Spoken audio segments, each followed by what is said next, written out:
Hello dear students, welcome on this channel. आज के इस वीडियो में हम देखेंगे ग्रोइंग फूड्स के बारे में। Also we will learn about farming in India, types of farming and crop production. So जैसा कि हम सब जानते हैं कि all living things need food to survive. Food के फंक्शंस के बारे में हमने अपने पिछले वीडियोस में देखा हुआ था। तो क्या कभी आपने ये सोचा है कि आखिरकार ये जो फूड्स जो हम ऑब्टेन करते हैं, ये फूड हमें कहाँ से मिलते हैं? What are the main sources of the foods? So dear students, main sources of our foods are plants and animals. यहाँ पे आप एग्जाम्पल के थ्रू देख सकते हो कि प्लांट से आप कौन कौन से प्रोडक्ट ऑब्टेन कर सकते हो। यहाँ पे एग्जाम्पल्स के थ्रू दिखाया हुआ है। प्लांट से आपको सेरल्स मिलते हैं, पल्सेस मिलते हैं, वेजिटेबल्स मिलते हैं, फ्रूट्स मिलते हैं। साथ ही animal products, milk, meat, egg, honey, fishes, ये सारी चीज़ें मिलती हैं आपको। तो ये बात तो क्लियर हो गई कि हम अपने फूड के लिए प्लांट्स और एनिमल्स पर डिपेंडेंट रहते हैं। प्लांट्स भी लिविंग ऑर्गेनिज्म है, जैसा कि आप सब जानते हो। तो प्लांट्स अपने फूड के लिए किस पर डिपेंड रहते होंगे? क्या प्लांट्स भी किसी पे अपने फूड के लिए डिपेंडेंट रहते हैं या वो अपना फूड खुद प्रिपेयर करते हैं? तो इस सवाल का जवाब ये है कि ग्रीन प्लांट्स जो होते हैं वो अपना फूड खुद प्रिपेयर करते हैं by the process of photosynthesis. Photosynthesis process के थ्रू, जिसमें वो एटमॉस्फेयर से सनलाइट को एब्जॉर्ब करते हैं, कार्बन डाइऑक्साइड को एब्जॉर्ब करते हैं, वाटर को एब्जॉर्ब करते हैं, और उनकी पत्तियों में, ग्रीन प्लांट्स के लीव्स में क्लोरोफिल होता है, जिसको यूज़ करके वो अपना फूड खुद प्रिपेयर करते हैं। ना कि केवल अपने लिए बल्कि ऑल लिविंग ऑर्गेनिज्म के लिए वो फूड प्रोडक्शन का काम करते हैं, जिसके कारण उसे हम लोग प्रोड्यूसर्स भी कहते हैं। That's why plants are also called producers.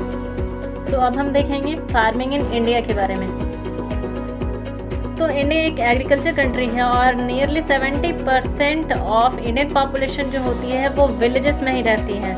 और विलेज में रहने वाले लोगों का मेन ऑक्यूपेशन क्या होता है? Farming and animal husbandry.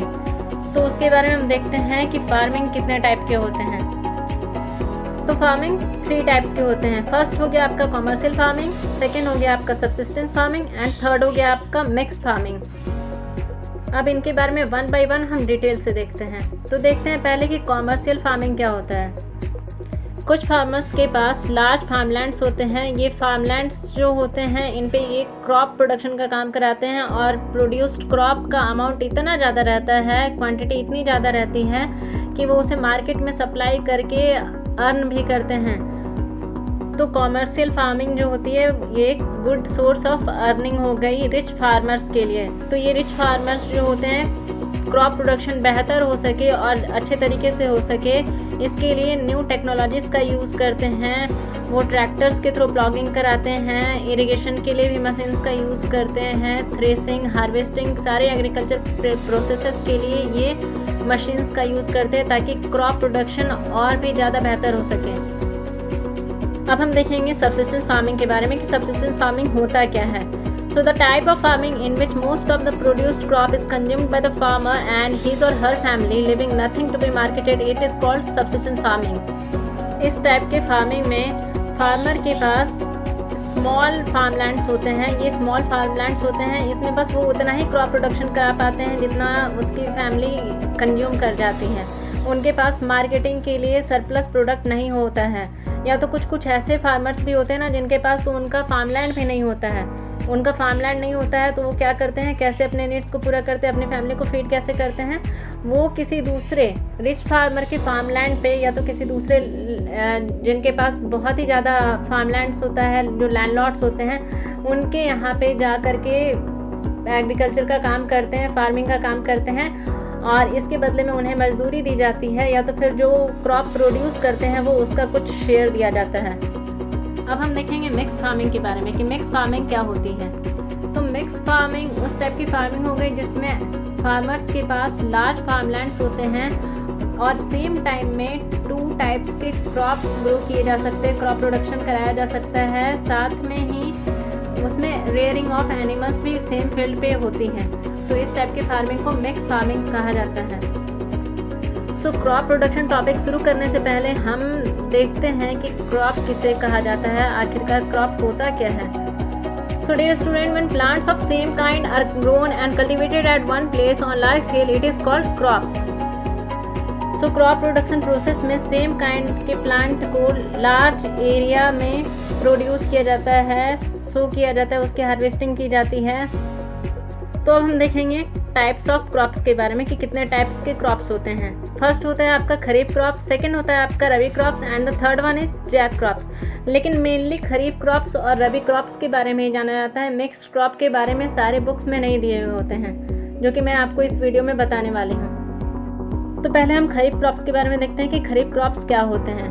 So the crops that are grown in the rainy season they are called kharif crops. और इन क्रॉप्स का प्रोडक्शन पीरियड जो होता है ये जून टू सितंबर होता है। जून जुलाई में इनकी सीड सोइंग प्रोसेस की जाती है, बीजों को बोया जाता है एंड लगभग सितंबर अक्टूबर के मंथ में ये क्रॉप्स जो होते हैं प्रॉपरली ग्रो किए जाते हैं, तो इनकी हार्वेस्टिंग की जाती है।